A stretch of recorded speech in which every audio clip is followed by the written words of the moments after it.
the next year, in the coming months, but this one will tell you how to hedge your bets for the next 5 years. So I'm going to start off because I was inspired by Wayne's description of his anecdote with his daughter and first class and premium, and I'm going to try and work this in. But I also was planning a trip with my daughter, Zoe, and we were talking about planning it on what kind of flight we would take. And instead of saying, can we fly first class, she said, can we not fly a 737 MAX? So I'm going to take my seat now. Okay, so the reason we assembled this particular panel was to think about the future. So let me do a little description. You know, you have their bios and their descriptions in your brochure there, but I think on this panel, the only person who probably actually negotiates the upfront is probably Catherine, right? And Catherine swung both ways on these events next year and 5 years out. We've done this for a few years. I did promise everyone I would go back and look at what we said 5 years ago, and I found an article that I wrote about that description, and it was interesting because people were talking about the emergence of data as being the key variable in 5 years for planning, targeting, and buying television. I think if you saw the premium presentation, they're doing a good job. I saw Catherine buttonhole guy there, so you're planning the next 5 years out. But, you know, listening to that first panel this morning, honestly, you know, it sounds like those guys are still targeting based on programs and ratings and things like that. And I was a little surprised, frankly. But, you know, I understand. I'm going to tell one more personal anecdote, which is my inspiration for how I think about the business came from Dave Poltrak. Early on, when he started describing how TV fragmentation was impacting the industry and society at large, he talked about a concept called, probably Jonathan knows this number, magical number 7 plus or minus 3, which is this cognitive processing principle that human beings can only deal with a certain number of variables. So Dave used that as an argument for why, you know, even with a fragmentation of many, many channels of television, most people would still watch CBS because, you know, given an infinite amount of choice, you're still going to gravitate to about 7, maybe 10, maybe 14 channels. And if you look at Nielsen's viewership report each year, it is somewhere around 14 or 15 channels on average per household. But I think after watching the first panel and hearing this year after year, there's another application of the magical number 7, which is that the industry likes ease of use too. And we gravitate around simple choices in the purchase chain, you know. And I think one reason the upfront has continued to exist and why we still think this way in terms of hit programs and things is it's just easy to do. So I kind of want to use that as a jumping point into this discussion. We're going to hit a lot of ground here, but I want to start off with the idea of what is premium. Are we going to change the way, let's think 5 years out, are we going to change the way we think about the inventory? Is it programming and content and brand safe? Is it audience? Is it data? Is it a common denominator? And I'm just going to throw it out there and say, what do you think the inventory we're going to be buying and selling in 5 years is going to be? So jump ball. It's going to be whatever consumers are choosing to watch. I mean, I think the mistake that we make as an industry is that we think that everything in our space is binary. You know, it's either viewable or it's not. It's either completed or it's not. It's quality or it's not. And that's not a realistic interpretation of what's going on, at least from our perspective.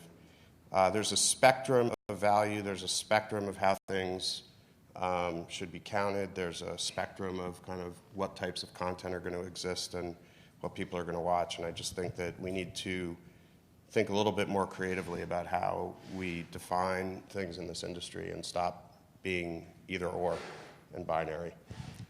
Just to build on that from, you know, research land, that's, you know, the important thing to think about are the dimensions that matter. How do we slot into those, right? So brand safety is not binary. And in fact, there are lots of things that affect it, including what kind of content is it, right? Is it violence? Is it sex? Is it adult? You know, and we have classification systems for these things in other media, yet we historically try to turn it into, is it, to Adam's point, binary 1-0. So long form versus short form. We say, well, anything over 20 minutes is long form, and anything under that is short form. Well, 3 seconds and 15 seconds and a minute, and that's all different too. The simultaneity is a dimension we should think about. Is it a programming that everyone cares about? Is it a big event? Is it a reality competition show where there is a powerful draw for people to watch it live? Or is it something where that actually makes no difference? Because the library of the stuff where it makes no difference is getting bigger all the time and now competes for attention with all the other content that's out there. What's the advertising model? Again, historically we say, well, it's ad-supported or it's not ad-supported. Well, if it's a Netflix show that doesn't have ads but has a lot of product placements in it, that's kind of ad-supported, isn't it? So I think what we need to work out is what are those dimensions and how do we help advertisers on one hand and publishers on the other hand figure out how to navigate that landscape, because it's just going to keep getting more complicated. So you've completely destroyed, both of you, the magical number 7 setup, because it's not a simple binary world. Okay. I learned 7 plus or minus 2, by the way, not 3, so it's probably a rounding error difference. Okay. And what that's about is sort of the size of a chunk of stuff that humans can deal with at the same time. It's why phone numbers were originally 7 digits, because that's what people can remember easily. And 7 could be channels, and CBS might be one of them. 7, I bet if you really looked, is the programs that anybody is focused on at any point in time. And one of the interesting things about binge viewing is it lets you substitute in one of those programs for something where you can watch it in its entirety. So like just the notion of having a huge library of content changes what that 7 might mean, because 7 might mean, my daughter watches the Gilmore Girls and The Office because those are the 2 that are in constant rotation, but then there are 5 other slots for other things, and those could be current season shows, or it could be a short form YouTuber she really likes, So you have to think about what's in that, 5 to 9 what's, or 4 to 10 what's. Well, I just to riff off the 7 idea a little bit more, and overlay that against the evolution of audience, people-based marketing, and realize that if it's true as human beings have a range of content that they go to, that's their go-to interest content, but each person has maybe a different range of 7. And so what we're really evolving towards is understanding the people of the audience for the advertiser, and how to reach the dimensions of those 7 that are different person to person. And it comes back to an understanding here of what premium environments, what premium content may be scarce and may be worth knowing that the advertiser wants those people in advance and is worth buying in advance. But as was said in the last panel, there's a lot of content that will be deemed premium that is going to be available at the time when the advertiser is really wants to engage with them. And so there's a different dimension to the upfront going forward that's based, I think, on an overlay of people and the content that is scarce that the advertiser absolutely wants to secure. Your question of how will we buy media by this time, there's 2 ways to answer this, one with my head, one with my heart. I'm aware this is a very slowly changing industry. Like, this industry is changing extraordinarily slowly. And the delta between what should logically and technologically be happening and what actually is happening is vast and unlike any other industry. And it's driven because slow change suits this industry quite a lot. So every time I answer this question, normally I look like an idiot because I presume things can change fast, and they are. So my brain says that actually in 5 years' time, not that much will be different, and we'll still be having quite similar conversations, and I'll still be on this stage saying the same things, and nothing will be different. Literally nothing will be different. Like the bagels will be the same, the Philadelphia pots will be the same, you'll have bought them from the same suppliers, we'll be wearing the same clothes, nothing will be different. With my heart, I think that actually there will be a huge inflection point in this industry, and whether it's coding technologies or delivery technologies like 5G, and then business models changing, actually we'll see a huge sort of paradigm shift to the point where video and movies and TV will all blur, and we'll go from buying content as a proxy for audiences to then buying audiences to then buying contexts. So we'll buy particular people at particular moments in time on particular screens, particular consumption environments, and that will be a sort of big data, algorithmic, blah, blah, blah thing. But it'll be a complete paradigm shift in the way that everything happens, and it'll be much more sophisticated than what we imagine at the moment. So, is this on? Yep. Okay. So, with the shifting value of the marketplace, right? So, it used to be a lot easier, right? So, you have your television networks, you have your Nielsen, you can get some read. That is going away. And something that really wasn't addressed in the earlier panel was the fact that cable television is still some of the cheapest quality, and I agree there's a spectrum of that, but cheapest quality video out there.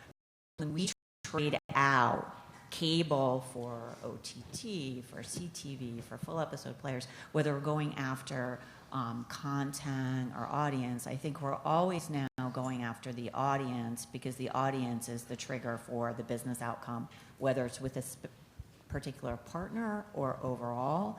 And I think that that is something that is keeping this upfront business, that you're seeing every year it's the same.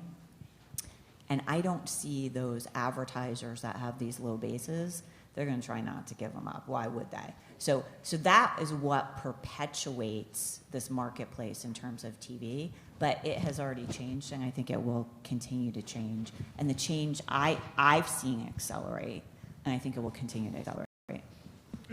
So, by the way, Jonathan, I can still remember my phone number from the Bronx was Talmadge 39333, thanks to your principal. So we understand the world's multivariant. It's going to get even more complex, more choices. What I really asked was, what is the inventory going to be that we're buying in 5 years? It's not going to, or maybe according to Tom, it will be GRPs. But, you know, I heard the guy from Simplify asking, what is this common denominator, right? So we have now Open AP 2.0 coming into market. They want to get more yield because they believe they have a system for delivering the audience you want better, right? We have the MRC just approved of the new digital standard for measurement across platforms. And they, as part of that, have introduced the concept of a duration-weighted impression. So time, what is it? Context, what? And how is it buyer and a seller going to trade on it, given all those other considerations you do on your end? I mean, this question is asked all the time. I think it's the wrong question. I really, it's great that Orac's doing their thing, and I'm sorry, but there's not going to be one metric that every agency and advertiser focuses on in a world where we have better data, better insights about our client businesses, and we're focused on outcomes, not necessarily on just audience. And so what we're going to be trading in 5 years is what I'm trading today, but no one wants to listen to the fact that I don't care about OTT, CTV, digital is how I can deliver ads. I can deliver and the different types of data sets that I want to use based on the particular business objectives that those clients have. It's not going to be an industry standard. And, I think the MRC is going down the wrong path with some of the things that they're doing. So can you refine that a little? Oh, go ahead. Oh, I mean, just to build on that, because I think that's exactly right, and it's very we really much... should be working for the same holding company, you know that? We should, I think so. Because I think I'm in violent agreement with that. I think the only thing I would say to build on it, plotting a 5-year trajectory is, I mean, to my point about is it live or not, those are the units that are going to live as stuff you're going to buy mass reach because they deliver big audiences at the same time to a lot of people, and that is actually hard to do on Facebook, and it's hard to do on Google, and actually easy to do on stuff that's, whether it's live streamed or whether it's literally broadcast. And, then what you want to know is how do you count who those ads were delivered to, and how did that delivery fit into the portfolio of other media experiences those people had. And that's never going to be measurable by 1 or 2 or 3 numbers. And I think, to Adam's point, it's got to be driven by the marketers who are wanting to have those conversations, and not by the folks who own the context around them. I mean, 5 years is a very difficult length of time to make predictions. Is that your heart or your brain? Both. So in 5 years' time, we'll either have a kind of post-digital age, or we'll still be in the mid-digital age. And we are right now in the mid-digital age, which is why it's complicated. Because we're desperately trying to sort of add pretty crappy foundations based on analog technologies, and we're trying to use old metrics and old principles and old processes to an age which doesn't really suit those. So we have that huge tension right now. So when you say that things are only ever going to get more complicated, that's not true forever. Like, things will become more complicated before everything gets unbelievably simple, because there will be this post-digital age, which is where we construct foundations and processes and principles for this era. And that could be 3 years off, it could be 6 years off, it could be 10 years off. But if we assume that at some point in time, all media that moves and has sound comes to us from something a bit like the internet, and something a bit like broadband or 5G or whatever, or 6G. In that environment, all of the things that we talk about today suddenly disappear. And actually, we're just talking about a moment of people's time in a particular context, and then everything becomes programmatic. And not programmatic in a deflationary, shitty way, but programmatic in a wonderful, algorithmic, smart, measurable, precise, real-time way. Yeah, I'm not talking about homogenization or commoditization. I'm trying to understand what are the elements of the standard unit of exchange. And I want to push back on Adam, because I'm going to guess that even in the simplified world you work in today, there are a lot of weights and criteria you put on what that unit of exchange is. It has to be viewable, right? You don't buy non-viewable. We actually, this is where okay. It's fun being part of a large holding company. Group M has a point of view on viewability.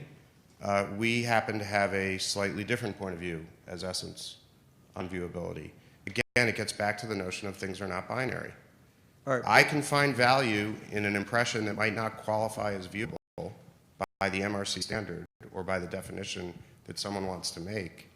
And if the price and the user and the message that I'm trying to deliver can be predictive and valuable in that environment, there's value to that impression to me. Okay, I struck so that on. the history of media metrics has been to try to simplify two binary: ad was delivered, ad wasn't delivered. And I think what Adam's trying to get to, and I think this is sort of where we go in that future where all the stuff is delivered programmatically, is what you care about is how do you weight each of those impressions or each of those deliveries, I would say, against whatever your goal is. Right. I mean, and that's not just one variable, it's a complex set of variables. And what we as marketers need is to have a richer understanding of, what was the content, how much was delivered, how much was viewable, was the sound on or off, was it in a public place or was it in somebody's house, was it on a big screen or a little screen, was the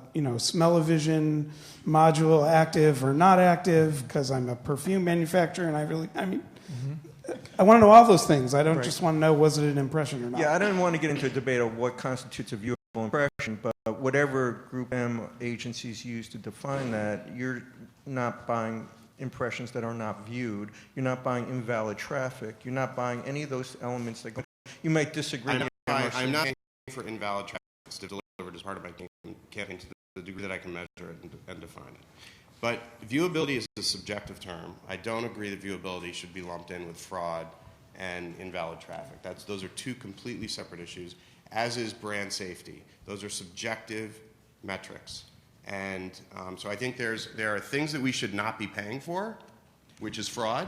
And I think there's a bunch of other stuff that's on a spectrum, and it might have value, it might not. So I think that Adam, what your agency is doing is what all agencies who have analytics teams are doing, which all of our agencies have analytics teams. And there are different types of analytics solutions that the clients can contract to get, whether within our agencies or sometimes they go to third parties. And there's a lot of math and science and assumptions put into those models to drive overarching business results for our clients. That is, I think, a good thing, but for many clients who are not familiar with that, it takes a leap of faith for them to understand that this thing that might not be completely viewable will work for them. And that requires education, because this goes back to right now everything is complicated. I do agree it will simplify. Hopefully it will simplify more in the next 5 years, but it takes a totally different way of approaching video advertising for clients who are buying a lot of TV. And clients who are buying a lot of digital, which you guys started as a digital-only agency, maybe it's a little bit easier for them to wrap their heads around this. The work we do with clients, it's kind of echoing this, is I think looking at the quality of the engagement. And so I think that's what you're getting at, Joe, is, you know, there are different dimensions. It could be duration in the future. It could be the platform if it's a video stream or a static ad. But we're working constantly to discuss how we're evolving the quality of the engagement and realizing that there are many different types of engagements that can be had, and overlaying that with the quality of the reach. And that gets into the audience segmentation, the insights about whether you're reaching existing customers or new prospects, and what the measurement outcomes can be for the engagement and the reach dimensions on that. But sellers, I mean, I want to get back to your question of what are we going to be buying. Sellers can't forecast attention. Sellers can't forecast soft, you know, very ambiguous metrics that we might be interested in focusing on. What sellers can forecast is the amount of inventory they have to sell. That's what I'm getting at, Adam. What is the inventory? The inventory is what it always has been. So it's going to be GRPs? No, it's going to be units in content, and it's going to be impressions in dynamic environments. Okay, and not time weighted or duration weighted. I mean, I think time weighting is a highly valuable metric that should not be applied to the underlying base metric of the impression that you're buying. That should be a secondary metric that buyers and sellers can look at, and I can use to value the value of that impression. You know, so if an impression has a duration-weighted average view time of X, and another publisher has a value of Y, that factors into the CPM I'm willing to pay them for that impression. As does the viewability rate, as does the time of day that it's being viewed, as does a whole host of other things and dimensions that I look at. But there has to be a lowest common denominator for the marketplace to function. That's what I'm trying to get at. What is the... It's impressions and Okay, units. right. It's what it always has been. By the way, if I were an agency, I'd want to control the front back end of all those other variables that work around that. So, yeah, it's smart to your advantage. And, I mean, I don't know how much we can control. We want to know about it, right? Yeah. So I want to know exactly where the unit that I bought that a lot of people saw got delivered, and I want some method to understand the exact audience of that, ideally cashed out to impressions against individuals, because those same individuals are the ones I want to reach through the stuff that I'm dynamically targeting and buying as impressions against those individuals. So, you know, the aggregate ratings number doesn't interest me as much as who did I touch with that thing, and then we can add it up on on our end. Well, I don't want to beat a dead horse, but I'll just do one last follow-up, and I want you all to think of audience questions. But, you know, we also heard about outcome-based. Now, is that something the media supply chain should be standardizing and offering you and guaranteeing you, or is that on you guys? I don't think it is. I think that's the role and the value that we as agencies provide. But to Adam's point, though, I think we need to guide the sellers into pathways that can help us evaluate the type of supply that's going to be productive for each advertiser's needs, because they're all custom. And we have to make custom adjustments for clients because they've got different KPIs and goals. And so I think that's the role we play. Okay, so it sounds like Tom's Brain One wouldn't be buying impressions in 5 years. Yeah, I mean, I think we're underestimating the degree to which a post-digital environment means that everything is different. So many of the problems that we're talking about today completely evaporate overnight, and then we create way new problems. Like, actually, this means that ads can now be dynamically created, and that means that ads don't necessarily need to be 30 seconds long. Like, a lot of the things that are completely fixed by the current environment suddenly become variable. So many new problems arise, great problems with what's the value of personalization and how can we attribute success, and should we pay on an outcome basis, not an impression basis. Many new problems. There's no reason why ads served this way wouldn't immediately be shoppable. Right. And actually you pay like an affiliate marketing fee rather than an advertising fee. So everything becomes different, and we have really exciting new problems. But issues like brand safety and fraud and viewability mostly disappear as well. Okay. I think your duration becomes last immersion. And what the total immersion that makes an impact on a consumer or not. Immersion, engagement. Did the person who had the opportunity to interact with the thing you put in front of them actually interact with it, absorb it? Did it affect them? That's what we care about, right? And the problem with seller-measured outcomes is that's just creating more walled gardens, right, in a world where the buyers of the products and services don't just interact with that seller. So now I have to believe some kind of model that takes into account all the other media weight that was in the marketplace and shows that the effect was there.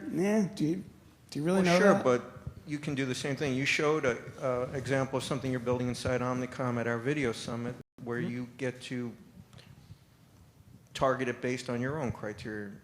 We want to target it based on our own criteria, then we want to be able to count everything that happened literally across all the publishers, right? So if I knew all of those impressions, then I'm in a position to start to manage to outcome. But if I don't have a view literally of every delivery, every experience that an individual had, I'm still doing a bunch of modeling to try to tell a story about attribution or outcome, or like who gets credit, right? It's back to last click attribution of how good is your attribution model and how good was your outcome measurement data. I would say one of the strangest things about the internet existing is we now have this presumption precisely, and that those things that we measure matter a lot. Like for most of advertising's history, it's been very vague. Like if you did an outdoor ad in the 1950s and someone picked their nose instead of looking at the ad, like that wasn't fraud. That was just the kind of vicissitudes of life.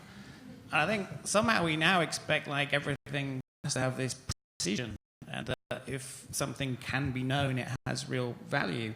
And the reality is that lots of people have eaten cornflakes in a different room to the one that the TV was on, and lots of people have printed way more newspapers than were actually sold and they got returned. And we do have to accept that our job is largely to accept the things that we can be precise about and accept the things that we can only ever estimate, and be experts in orchestration of that with the variables. And I think there is this pretense somehow that unless you know everything precisely, you're an idiot and you're naive, and that every form of traditional media has to try and emulate the same precision of digital, and it's just not very realistic or helpful. And also the presumption that everything in digital is so precise, right? So the person who saw the ad, they went to the website, but the person who saw the ad and didn't go to the website, we don't know whether they purchased or not, right? So I think it's this, not false, but in digital we do know more, but we're concerned with the future. Obviously, there are privacy issues, and I think that we're not going to know as much in the future as we do now. And these walled gardens are concerning, and the fact that some of these media owners, formerly known as television media owners, can start to build their own walled gardens becomes concerning. So I know that 50% of my noses have been picked. I just don't know which 50%. So we don't have a lot of time.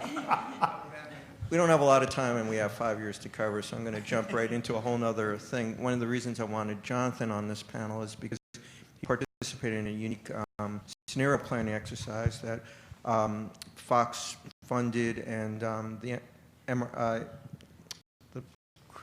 Center for Research Excellence jump-started and Magid managed.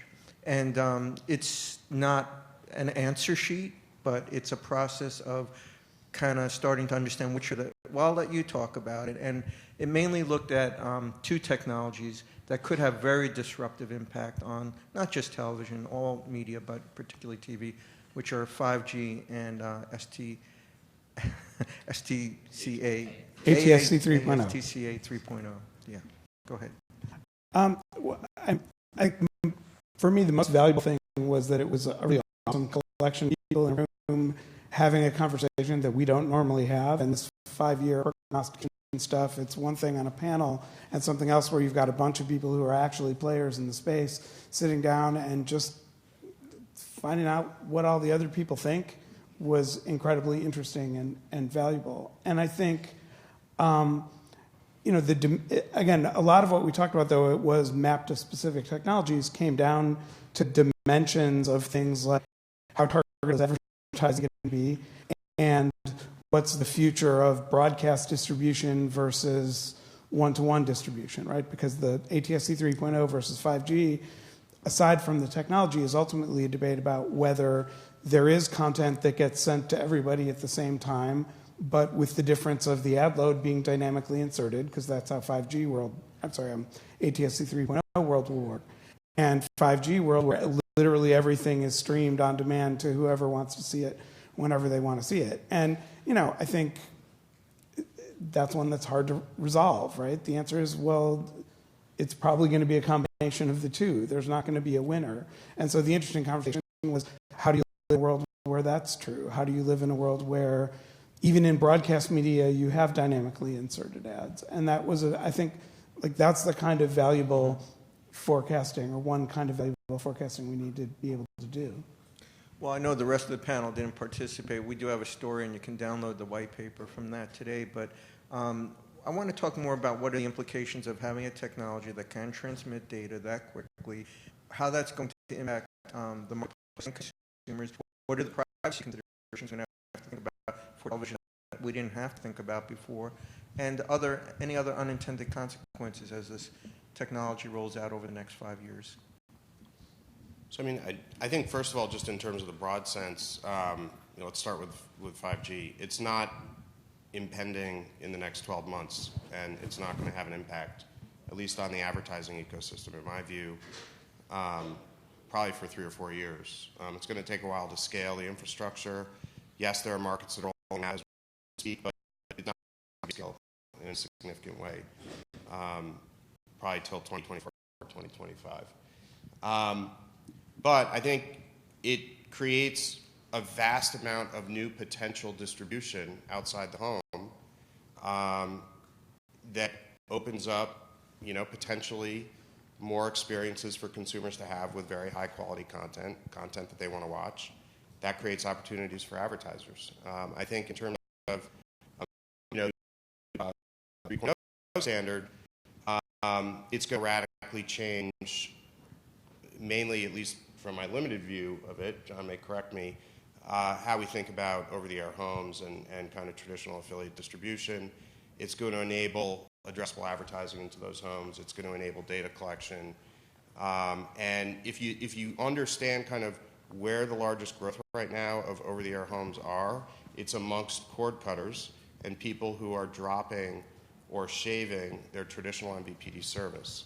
So those are folks, that's not the 65-plus crowd. We used to think of OTA as, that's just all our grandparents who are dying off and not subscribing to cable. Well, now it's all the 18 to 34-year-olds who are broadband-only homes, who are subscribing to SVOD services and replenishing over the air as a way to watch live sports, news, and late night. So, if I have more sophisticated ways to reach those homes, that's a great complement to what I'm doing in the digital space with AVOD and digital video and other platforms. I think I'm a bit confused about what it actually changes. I've got a 4K 150-inch projector in my lounge, and when I moved apartments, I didn't have an internet connection that was wired, so I just used my phone, and it was 4K resolution. And it was fine for me to do that because it was just me. Like if everyone in my building did that, then Verizon would have some headaches. But there's actually nothing in the business environment that and the technology environment that this would change. Sure. What will happen is it will open up much more capacity to the point where telcos and other sort of aggregators may start promoting this as a form of behavior. Because you get the feeling, and I might be wrong, but you get the feeling that companies like DirecTV are actually not particularly happy when people sign up for DirecTV now. Like you get the feeling that their commercial balance will shift towards promoting that kind of activity when it becomes something that mainstream people do rather than something that penny-pinching cord cutters do. But I see them as quite profound technologies, but actually ones that aren't necessary. So one example offered by Mike Bluxham from Magid was in 5 years, 20% of all video viewing might be in a car. And how does that change the paradigm? Is a car now underwritten by ad-supported media? I mean, that's for you guys to figure out on this panel. But I guess, sort of rather mean-spirited, you could do that now. I mean, there's nothing to stop you from selling in-car media now. It's just going to be on your mobile phone and a passenger rather than the driver. Right. So actually, it's not. I mean, self-driving cars is a whole other conversation, but and their ability to arrive soon, I think, is in doubt by many. But it comes back to the idea that actually when you're just buying contexts, like the differences that we've created between print and outdoor and radio and smart speakers and TV and video and movies and AR and cinema, all of those sort of differences completely vanish in this digital world, where actually we're just buying a kind of a glimmer on a poster that happens to be digitally served, or a sound that happens in your kitchen that just comes to you from a speaker. Like all the nuances suddenly vanish. All 5G really does is take that same, the same thing we have with mobile internet-enabled devices today that, literally kind of nothing new there since the smartphone, except that, okay, now you can do video over it. Great. And extends that to literally every gadget everywhere, right? Mm-hmm. So all it's doing is, I think, to Tom's point, reducing complexity. It's removing barriers and separation technologies and basically saying, okay, you can stream whatever to anything, anytime. Now we get to have a conversation about how do you deal with the world where it's more seamless rather than more fragmented. Okay, I think this is a good time to turn it to questions to people who are still in 2019. Any questions for how the future will look? The one in the back there. Oh, hi. Hi. I was just wondering what methods... Introduce yourself, please. Debbie Reichik, sort of in that void between Fox and Disney, so we'll see. So what tools or methods, if any, do you use right now to help you imagine what the future might look like and how all of these new technologies would interact and all the things that they might enable? So what do you use to help you figure out what it's going to look like, to help your company prepare for it?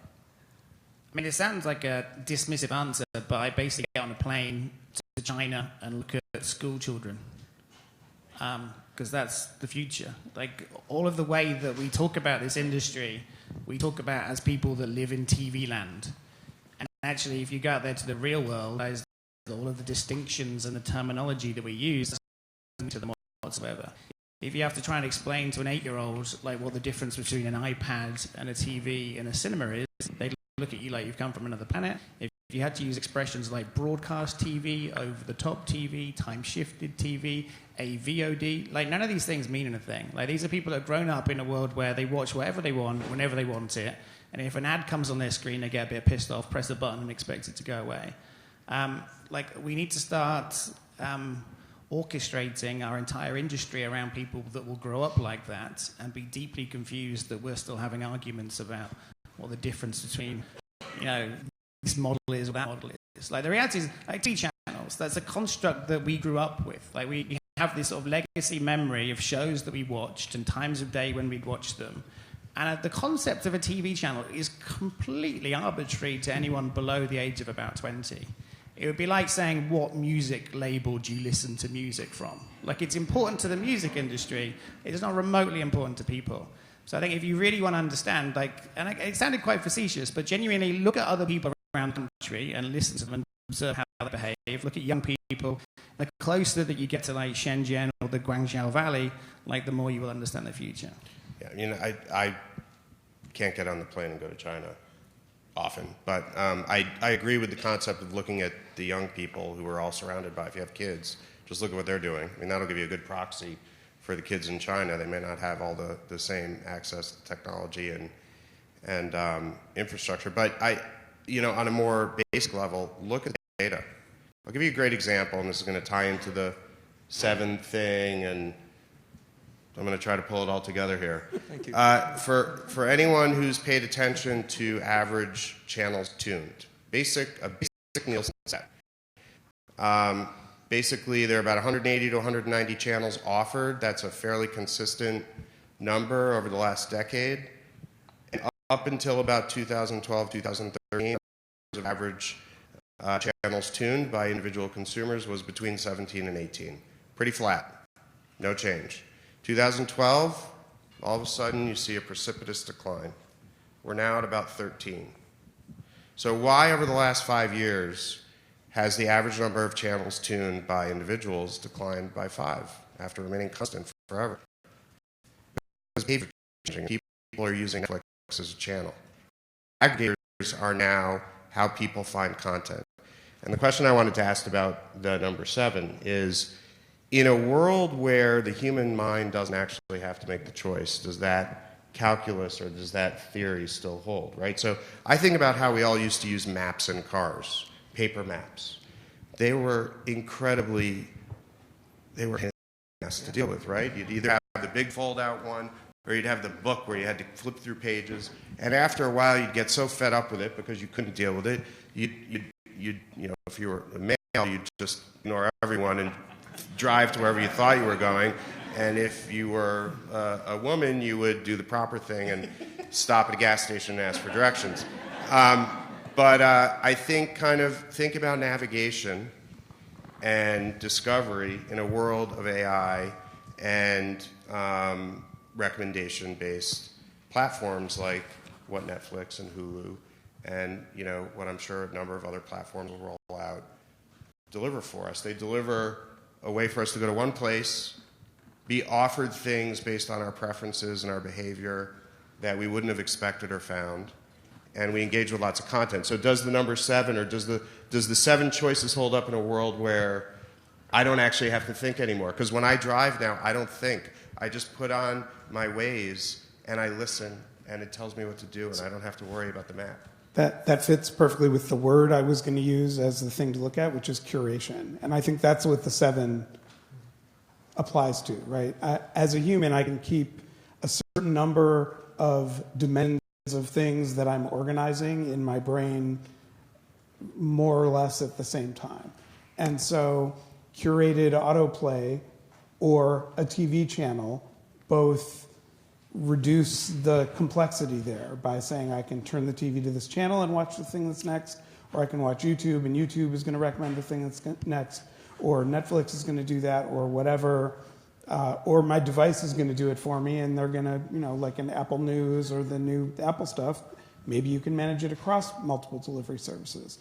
And I think who's doing that curation and how it's getting done and how automated that is the thing to watch, because those kids in China are still curating media experiences. They're doing it with a very different set of tools and a very different set of media that they can be exposed to that we did when I was little and had a black and white TV with, 3 channels plus channel 18. And the rabbit ears. And rabbit ears. Well, I think we're kind of running out of time, which is unfortunate because we could do a whole deep dive on AI, algos, and all kinds of fun stuff. But it sounds like, to sum up your sum up, like it's going to... Oh, I'm sorry, Jane Clark. Could I? It'll be a fun one. Just, ARF Sim. what I was going to ask was if the future is anything like the past, there'll be some thing that we haven't even thought of now that's going to come up, like the smartphone, Netflix, whatever it's been in the last 10 years. Some disruption. If just, you guys could just off the top of your head riff about any kind of, wild imaginations about what that next disruption might be.